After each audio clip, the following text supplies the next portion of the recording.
Yeah. Of all the ways I thought it was going to happen, I never thought it was going to be over pizza with Dave dressed in.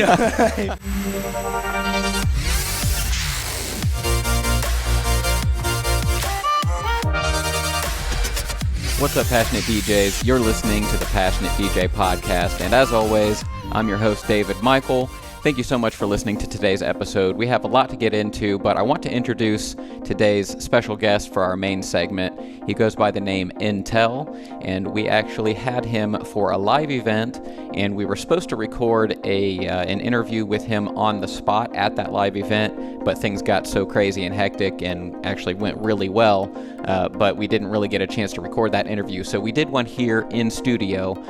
If you're a subscriber to our YouTube channel at youtube.com/passionatedj, you may have already seen a couple of short clips with Entel being interviewed in other pieces of content, but what you really want to check out is our latest video that we posted to our YouTube channel with Entel. It's the full performance from the live show, and we put a lot of effort into it. It was really actually turned out pretty cool. It's the full 2 hours and 15 minutes, so it's not something you maybe want to break right now and go listen to, but it's a great thing to have on when you're working in the house. If you have a smart TV, I like turning them on YouTube and just playing them in the background while I'm doing things.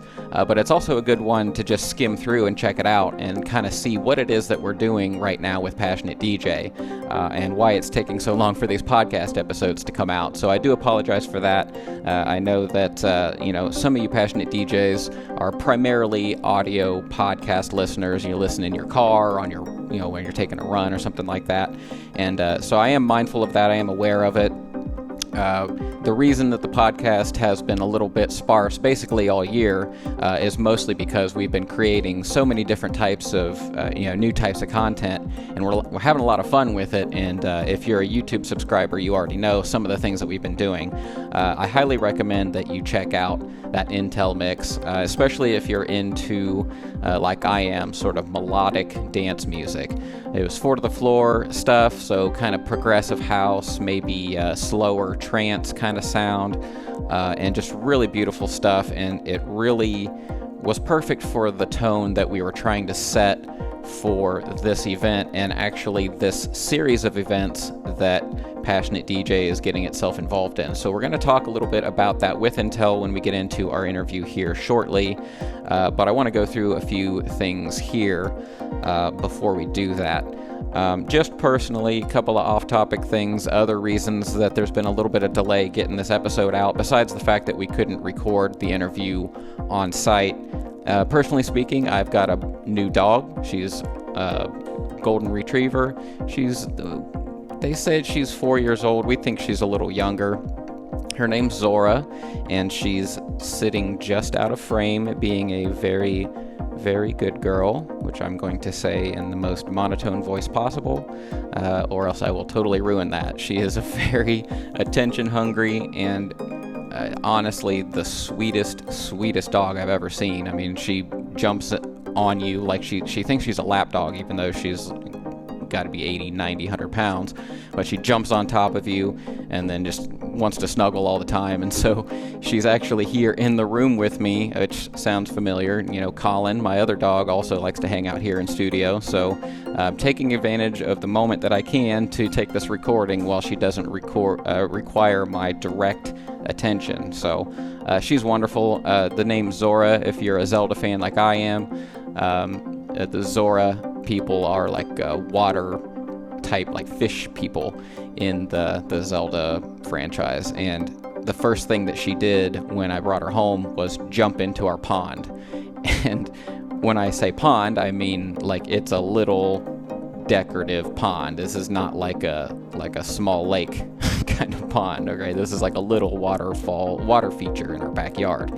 And she immediately went, "Whoa, you got a swimming pool?" and jumped straight in and went for it. And so, we're big Zelda fans, and so we decided her name was Zora, and we call her Z, and she's taking a nap, being very good. So, another thing that I got myself involved in, the Trans Am Nationals. A lot of you know I'm a car guy, and so every year, other than last year for obvious reasons, I go to the Trans Am Nationals. I brought my car out.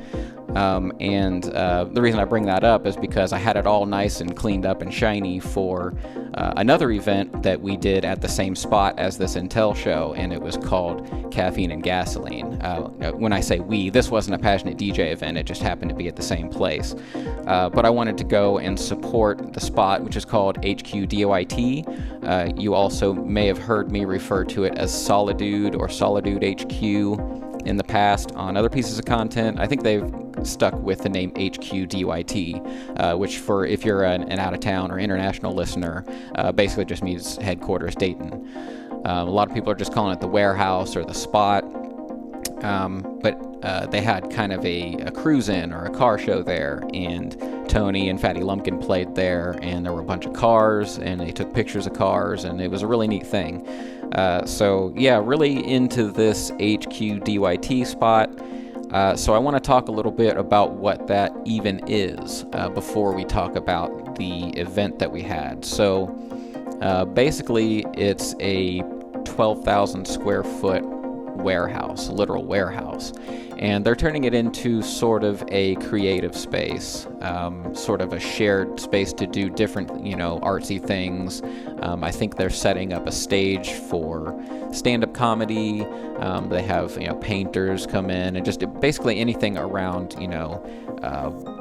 video, audio, any kind of creative pursuit. They basically want to get involved in that. Well, they also have a large outdoor lot that backs up against the Great Miami River.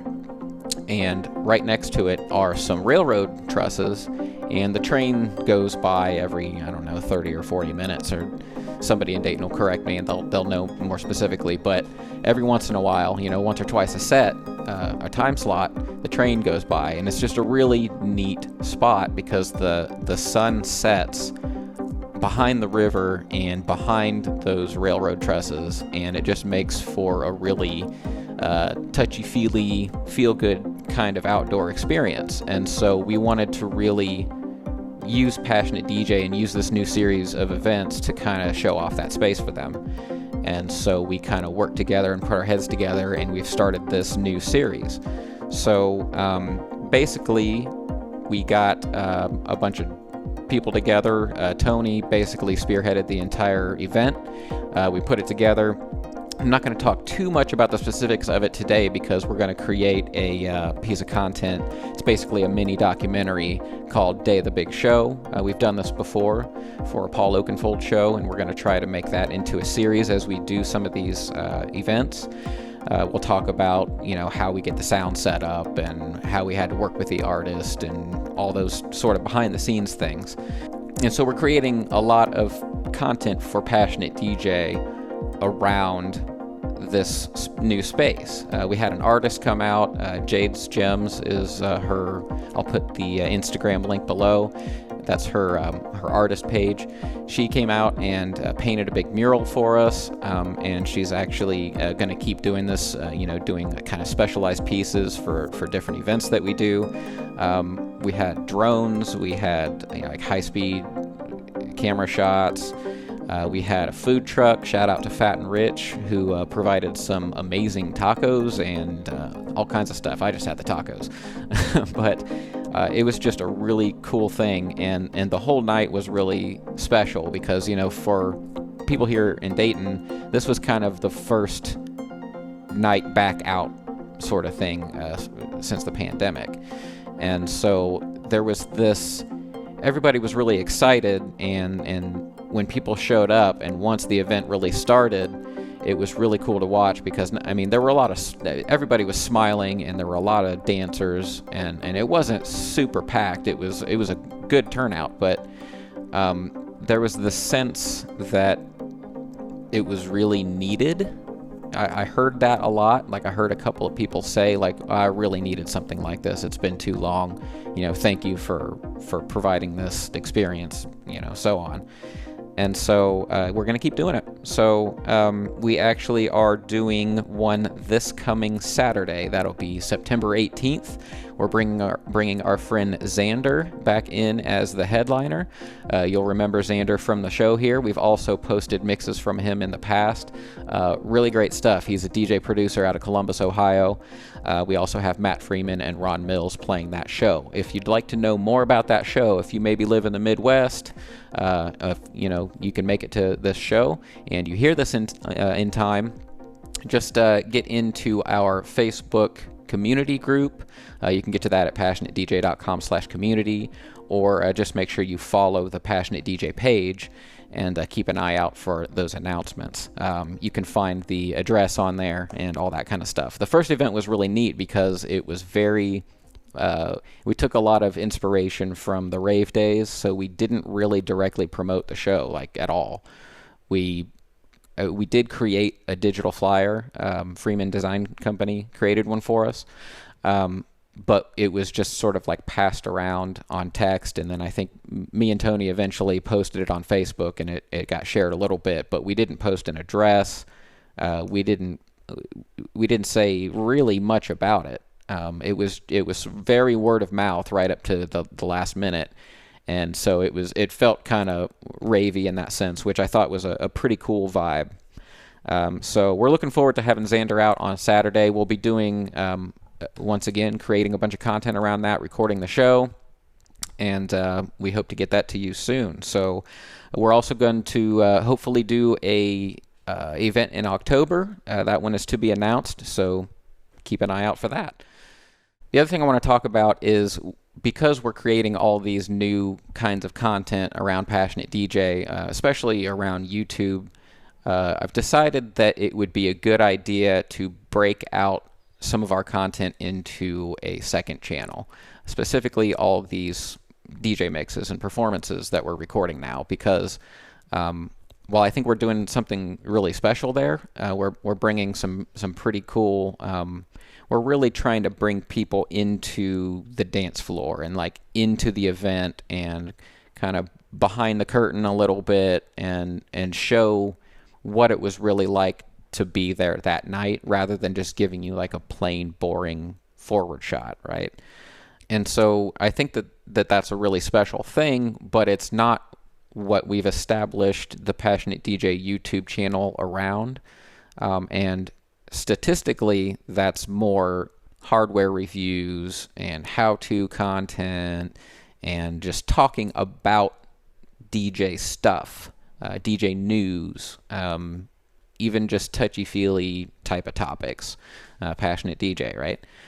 That's what we've kind of built our brand around, and especially, that's what our YouTube audience responds to.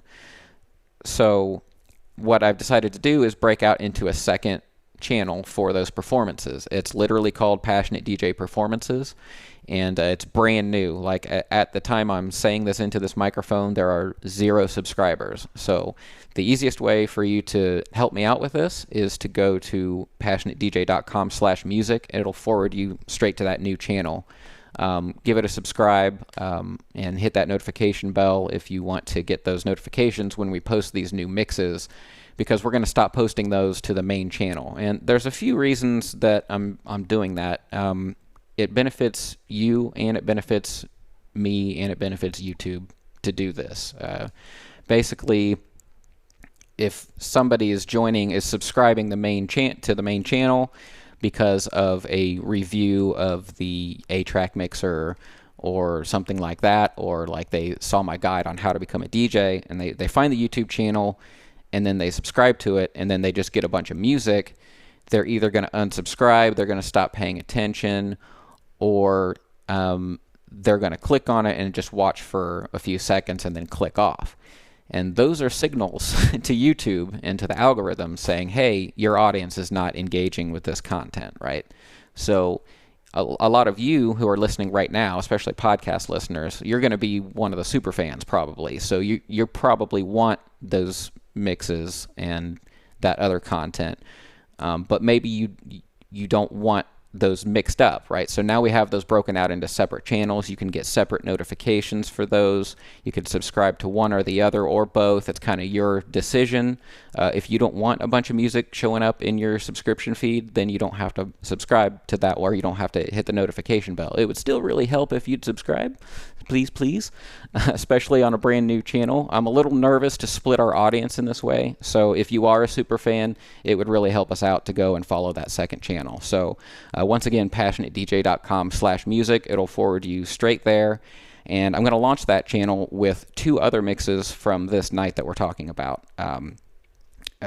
The after party section, basically, like the after the headliner part. So when Entel was done, we had a tag team set between Trip Turlington and Matt Freeman, who most of you will know, and then a new guest to the podcast, Aaron Osten, also jumped on for a while. So he had some other people come up and mix with him too, and so I'm going to call that Aaron Osten and Friends.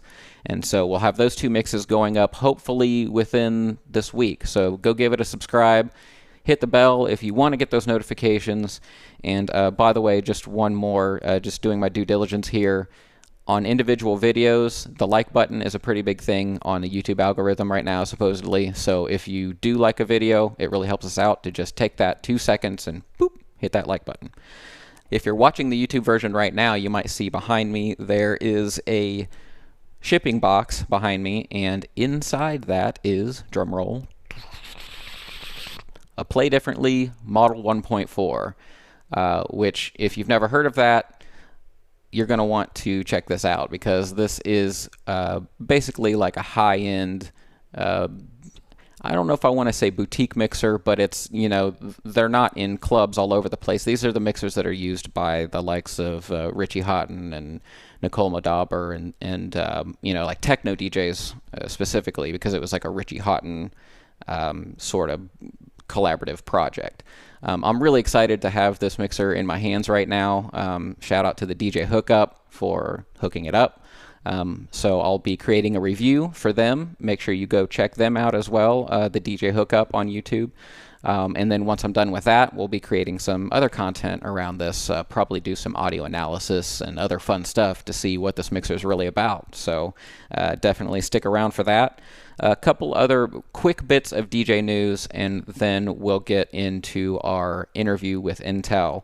I keep talking about wanting to create a Beatport link and Beat Source link reviews. Mo, Dingo, and I have both been kind of poking around at that, and we've sort of been putting it off because it sort of keeps evolving every week. And the latest is the latest beta for Tractor actually supports Beatport and Beat Source link integration, which we were complaining about that Tractor didn't have that before. And so now I'm sort of like, Tractor is my preferred software, but they've been, lagging behind, as we've brought up many times. So now I'm sort of like, maybe I want to check it out in Tractor. And so we'll be poking around at that here pretty soon.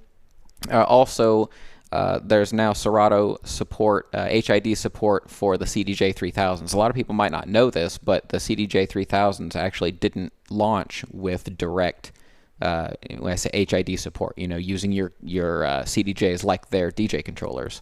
That is now finally integrated. So if you even have access to CDJ 3000s yet, I know they're kind of hard to come by still, just like a lot of things are in 2021. But they do support direct Serato support now. One thing, though, if you have an older piece of rain gear, and I'll have to put a list in the description, but I think it's like the Rain 62, 64, and like the SL 2, 3, and 4 boxes. One of those sort of legacy products, they're going to drop support from Serato. So, might be time to start putting an upgrade in your not-so-distant future plan. And finally, Pioneer DJ has announced a new plan for Rekordbox.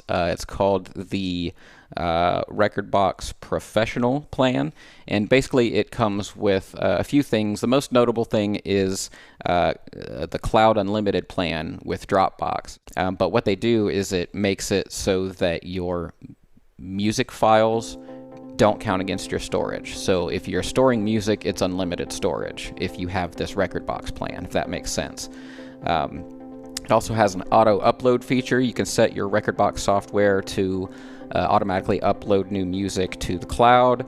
You can sync your library on up to 8 devices, including Mac, Windows, iOS, Android, so on.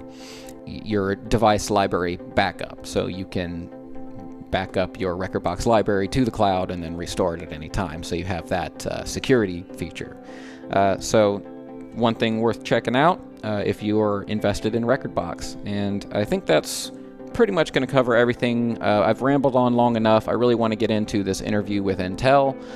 Definitely go check out youtube.com/passionatedj and passionatedj.com/music.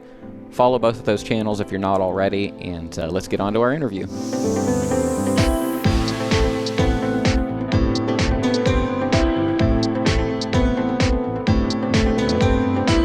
What's up, everybody, and welcome to the Passionate DJ Podcast. I'm your host, David Michael. I'm here with the homie, Tony DeCero. What up?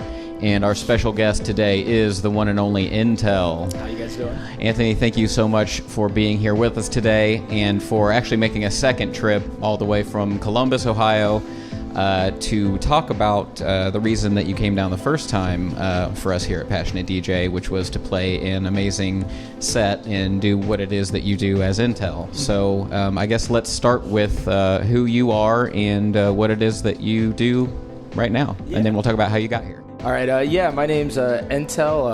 I'm a progressive house producer and DJ from Columbus, Ohio. And that's basically who I am. So how did you get into, let's say, creating music, or was that your introduction to this, or did you start with DJing, or what's your musical history? Yeah, so I got into DJing actually by total accident. I was in bands growing up. I got my first guitar in like 5th grade. So all throughout high school, me and my bands, we always wanted to play shows. But the one thing venues would always tell us is, you need to have recordings of yourself. So I started recording my bands, and then from there I realized I could make entire songs without them, and I could do it on my own time. And nice. I kind of got into synthesis, and that all started because we wanted to put keyboards and whatnot into our songs, but none of us knew how to play. And by the time I got to college, I was accidentally making house music, and my roommate at the time, he was like, "When are you going to start DJing, man?" And I was like, "What? I'm not a DJ. I play guitar." And he a couple of YouTube videos later and a cheap MIDI controller. I've got my first gig in Athens, Ohio, the last semester. Okay, so rather than starting from DJing or production, which is the story of most of our people, you almost started as a recording engineer. Yeah. I went to Ohio University for record engineering. So I was actually I learned how to record bands and whatnot first, and do a lot of post audio for films, and then the production stuff that I do as Entel just kind of fit, right in with it, and that kind of took my love. Rather than being in a studio recording bands, I kind of like the producer side of it. So that's kind of where I started to focus. And about how long ago did the Entel project, as we know it, start?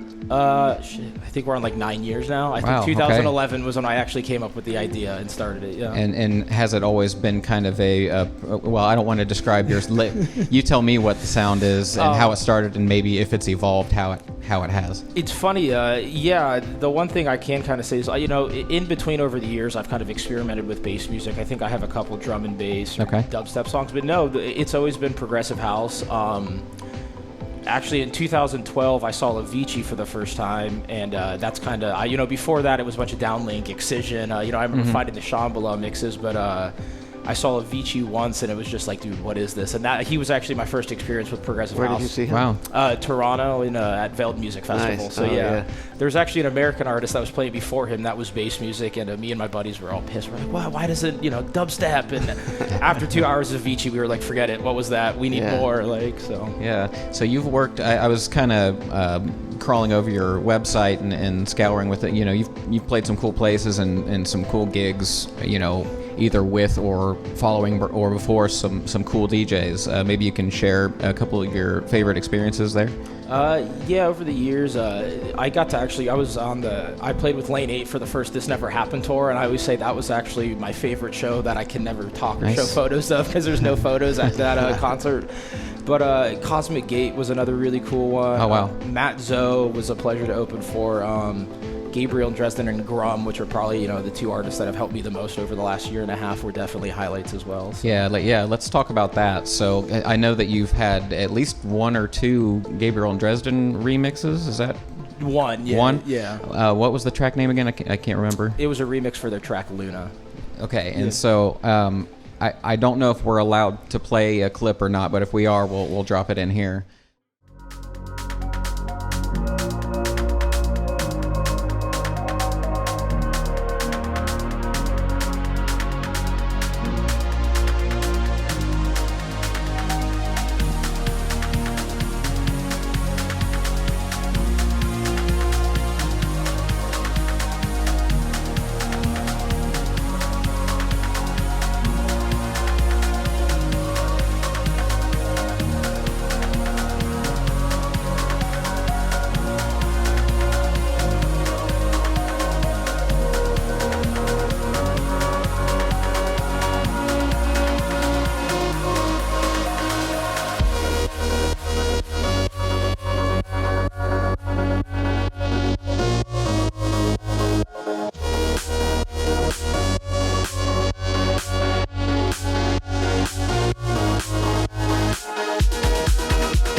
I don't know how much you're allowed to talk about it, but how did it come to be that a prolific group such as that they caught the attention of Entel? Yeah, or vice versa. Actually, Dave Dresden told the entire story on Twitch, so I think I can probably tell you. No, it was crazy. I opened for Dave. The Gabriel and Dresden tour came through Columbus in August of 2019, and I got the call to open for it, and it was crazy. The DJs there typically weren't opening their shows properly, so he reached out to me about, hey, like, what are you going to play? He found my Spotify, and he started freaking. I was like, bro, send me this demo. Send me that. Like, wow. Just out of nowhere, he was asking me, and he's like, don't play this one tonight. And he ended up playing one of my songs in his set in Columbus. And wow, that's great. Yeah, mind-blowing. I thought it was going to end there. And then after the show, he was like, hey, you want to like go get some pizza? Is there any pizza shops open? And I was like, who, me? But from there, wow. He was super, super nice. We just talked the rest of the night. And through that, we ended up exchanging some demos. And he approached me probably 2 or 3 months later and asked if I wanted to remix a song off their album that was about to come out on Downtown Dayton. Amazing. What an incredible story. Yeah, that's great. I mean, what a compliment. Yeah. Because so many people spend so much time spinning their gears about like, what's the right way to promote myself, or how do I need to get this in the hands of just the right person, and you just did what you do and proved yourself, and it happened naturally. I mean, just what a cool thing to be able to say. Yeah. Of all the ways I thought it was going to happen, I never thought it was going to be over pizza with Dave Dresden. I mean, like, I know I've made done a million things wrong over the years, but for that to be the one that was right, it was pretty cool. In Columbus, Ohio. Yeah. And so that you have had since, in the past couple of years, you've had releases on Anjuna Deep. Or Anjuna Beats? No, this was actually my first release with Anjuna Beats. And what was? The Lunar remix. That remix was, right. And so, I'm sorry, that happened when then? January of this year. Oh, that was this year? Yeah. Wow, that's more recent than I realized. Okay. Yeah. So and then you've had releases on, what's Grom's label? Deep State Recordings. Yeah. That I released with them in February of this year. So is there a similarly amazing story behind that? Actually, no, shout out Dave. He, after I ended up landing the Luna remix, he asked me to send him more demos specifically to send to Grum, and then ensued a year of being ignored, and then finally Grum got back to me. He was like, hey man, we really like what you've been sending us. We'd like to sign you, and so that's kind of where I'm at with them now. Awesome. So, wow. So do you, when it comes to, I'm going to ask you the same question but in two contexts, if Definitely. that makes sense. So either as a producer or a DJ, if they're different, when you're creating or playing music, what emotionally is it that you're going for as far as when there's a crowd? What are you trying to emote to them? Is there an answer for that? I mean, is there what describes the Entel feeling? Oh man, I don't know. I always call it I really want to tug on your emotional strings. I'm trying to create a journey, and outside just a DJ set with a bunch of bangers, I'd like to have a roller coaster of up and downs. We might get real soft in the middle of it, but it's with the intention of bringing it back up, for the end. But above all else, I think there's always going to be a focus on melodies within my sound. And, people call it trance, but, it sits around 124 to 126 BPM. Right. So, I mean, progressive house, melodic techno, I think maybe that would be how I would kind of describe it. But the melodic techno word I kind of try to stay away from. I get it. I mean, it's almost like you can't say it, but trance but slower is everything I love about electronic music. So, exactly.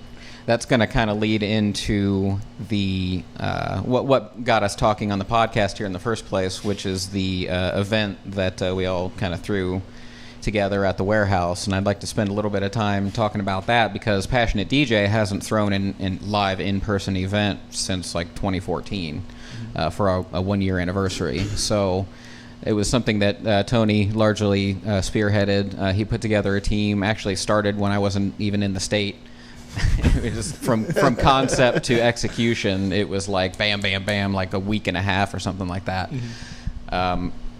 And just this amazing evening came out of it, largely thanks to the sounds that you brought and what you're describing tonight. So I guess let's explain to the audience, because this is kind of our introduction, I guess, to a lot of the podcast listeners, what it is that we did. So we started talking about, we've been doing a lot of YouTube content, recording music sets, performances, and both for Twitch and YouTube. And we sort of had this little idea to have a little outdoor something or other. At the time, I was calling it patio music, because we were only planning on having... It started out 20 or 30 people, and then we said, well, we'll do 40 or 50, and then it turned into what it actually was. Yeah. But it really went from that, saying that phrase patio music, to like a little over a week later was like rave time. So I think it really showed that people are really itching to get out and do things and really to experience music together again, because so many people haven't had that for so long. And I think it was a really special thing. So I guess that, as it relates to the set that you played, would you say that is a typical sound for Entel, or you know what I mean? Because it was everything that we hoped it would be, which was that kind of deeper, darker, progressive housey, trance-tinged kind of sound. Mm-hmm. But I didn't know if that's what you always do. Do you stray from that? Do you do more EDM-ish stuff, or more, do you lean houseier, or how does that go for you? No, what I did for you guys that night actually is why I appreciated the heck out of it, is because, like, to me, that is the perfect Entel set. I get to start groovy, and then, awesome. For me, getting crazy is like 126, 127 BPM. Me too. Which is like, where I ended it. So, yeah, to being able to tell that 2-hour story, especially after the pandemic with all the new music I hadn't actually gotten to try out, I definitely think that was like an accurate representation of what I would like to bring to the table every time. Now, pending, if you're on the opening for artists or whatnot, you kind of got to bend that a bit. But I definitely think that's kind of what I aim to do every time. Awesome. Yeah. So that, I mean, for the listener, Entel was our headliner, and we had House Cat, which is our friend Will, Firecat 451, but he played as House Cat, as he does when he plays for the floor stuff. And we had our friend Jack Sheets, a.k.a. Mr. Shifter, on the show. And then you played your set, which was amazing, and it was super cool because, so I just want to go ahead and mention, after the set, we also had kind of a fam jam. So we had Matt Freeman, Trip Turlington, Aaron Austin from Columbus, Marcus for a few minutes. Shout out Ronan Ichi. Which felt like a few hours. I'm not missing anybody there, am I? I think that's everybody. Yeah. So we recorded just an amazing shit ton of footage and all this music, and so we're definitely going to be publishing those sets. So definitely follow the YouTube channel and all that stuff, because we really leveled it up. We worked with a couple of other content creators and video producers to really come up with something that's kind of exciting. You know, a lot of cool drama shots. We had drones. We had, the venue was right next to the river, and the sun set behind it as Entel was playing the headlining set, and there was train trusses and trains going by every half an hour. It was Dayton. It was so Dayton, and we really just are super excited to be able to share that little bit of Dayton with our passionate DJ audience and show what it is that we love about this stuff, this kind of ravey, feel good, lovey-dovey party that ended up coming out of it, because everybody was just all smiles, man. And so thank you for the music, for sure. Oh, well, thank you guys for having me out too. And that's actually the first time I've ever played a sunset set. So getting able to kind of time that up as they got dark. I mean, I had a lot of fun. It was that, so great. Yeah. I can't wait to post the YouTube version of your set. It's going to be incredible. I mean, we got some great shots with the drones and the sunset and just multiple angles and overheads, and I think it's going to really fit the tone of your music. It just because Tony came to me and he's like, "Bro, I've got this artist. He just had a release in Juna, and we've got this venue where the sun sets right over the river." And I'm like, keep talking, keep talking. That's what it kind of meant to be, though. It was just a landscape with, kind of like Circle does their thing, but on a smaller level, like a Sunday Fun Day feel. That's all it was going to be, and then I just couldn't let it rest at that, no. Yeah, it turned into a full-on party real quick. Yeah, and there were 5 carloads of people that showed up at midnight thinking that it was going on till wee hours in the morning. So there was, it was pretty badass. Yeah, we pushed close to 200. Is that correct? But it was 150. It would have been 200 had we stayed open. Past 12, because again there were people showing up at 12. And it was really neat, because it was. So I don't know how much you know about this, but it was pretty much an unadvertised party. Like, it was all old school kind of rave style, sort of old school. Yeah. I mean, we were using our smartphones and shit, but word of mouth, The address didn't go out until 2:30 in the morning Friday. Into Saturday morning. I mean, it was totally. It was not a public event. It wasn't entirely a private event. It was like, all right, you bring someone if they're cool, and it totally was. It was totally perfect. I mean, it was for a launch event. We had cameras and things all over the place, and we weren't sure really what to expect. And for all the hard work that especially Tony and Bobby and everybody, the team that you put together, I mean, everything really went off without a hitch, the whole thing. And there's a whole lot more to come from both that location and that concept in general, I think. Yes. So a lot more kind of on-site takeover-y things, I think, that's going to be in the future for Passionate DJ. And, I'm really happy that we had an artist like you to kind of launch that concept with. It's all, that. I mean, it was all within the network, because he had played one of our 3-dimensional First Fridays at Therapy. And then Jay, which worked at PSG with me, manages, so it just it all fell into place. It was meant to be. It really was. That whole night, that whole concept, it worked out. I say, when I sent the address to my aunt and uncle too, they're like, "Holy shit, is it like this underground?" Like, I was like, "Yeah, don't give it to anybody." Your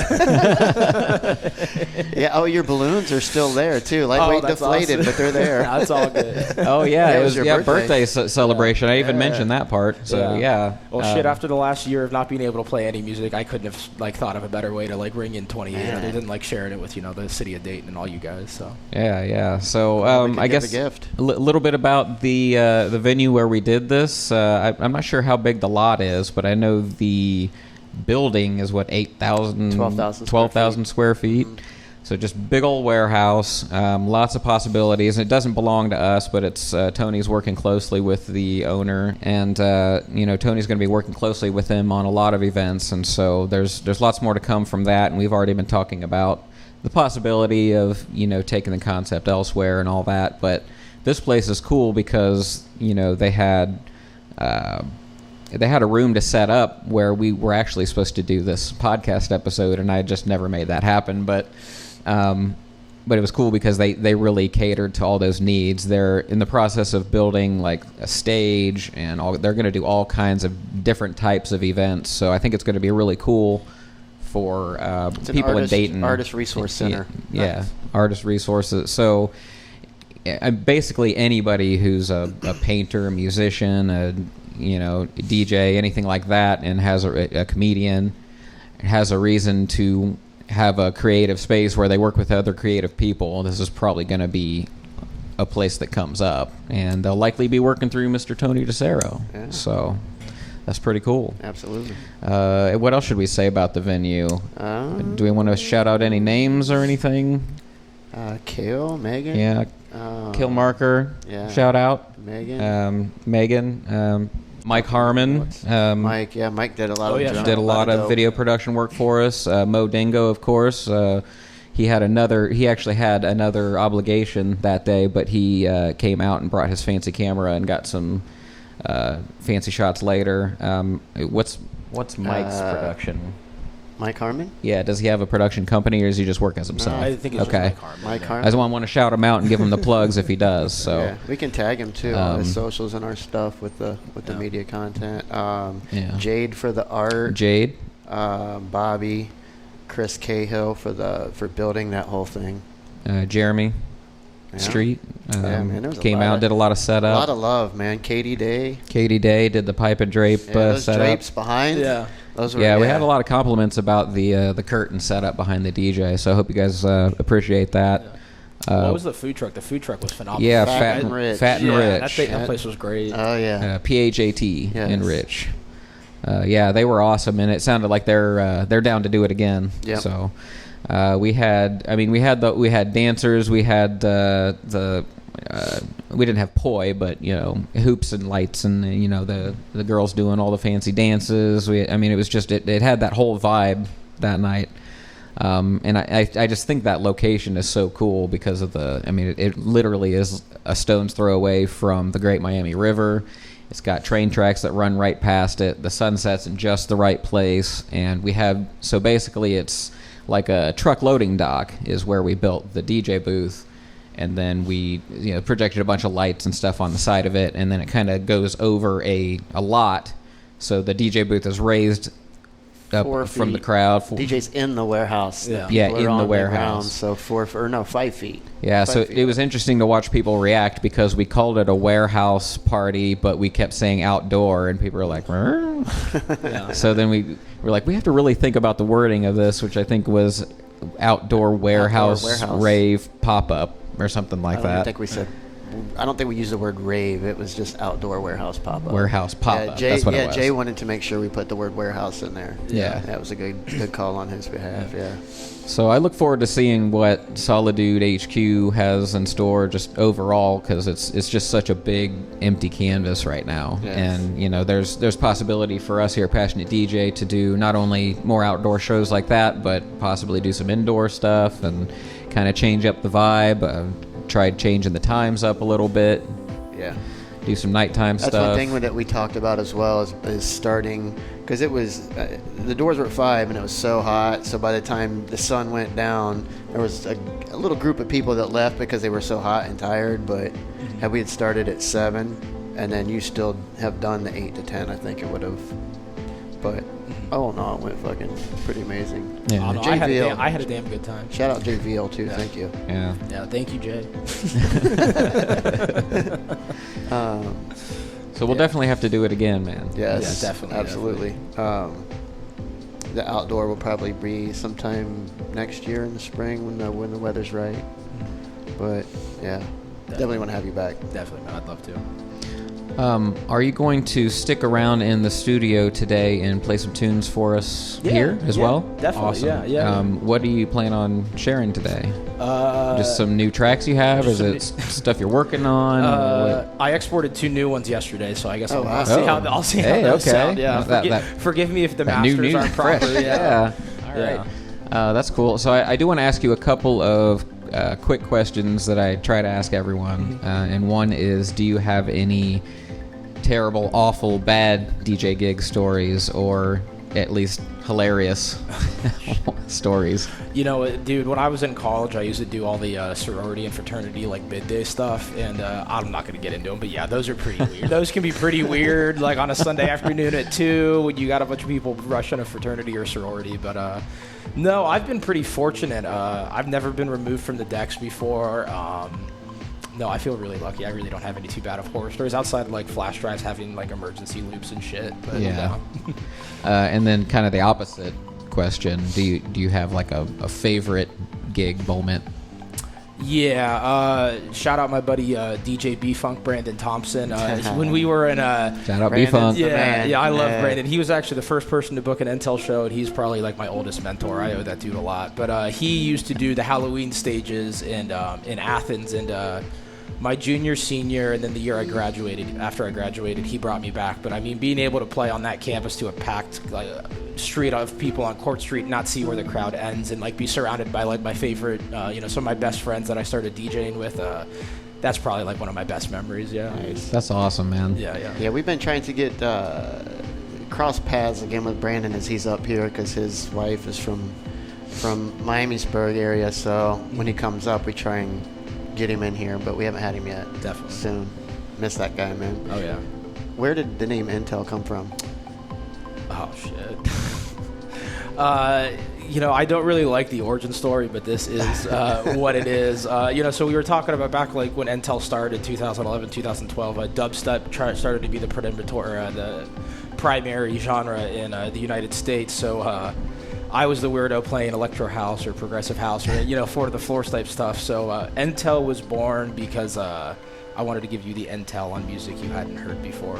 I like it. Okay. Yeah, but it just took on a different meaning to kind of keep pushing myself, make sure I'm not getting stagnant, and make sure, that I am also giving myself the Entel on Or you have the Entel of the future that they don't. Yeah, exactly. Something like that. But yeah, that's kind of where the name came from, was just trying to be different, I guess. I mean, especially where I was at the time, everybody was playing dubstep, so I just wanted to make sure that, like, hey, I'm giving you the Entel on a genre you should be listening to. Nice. That's dope.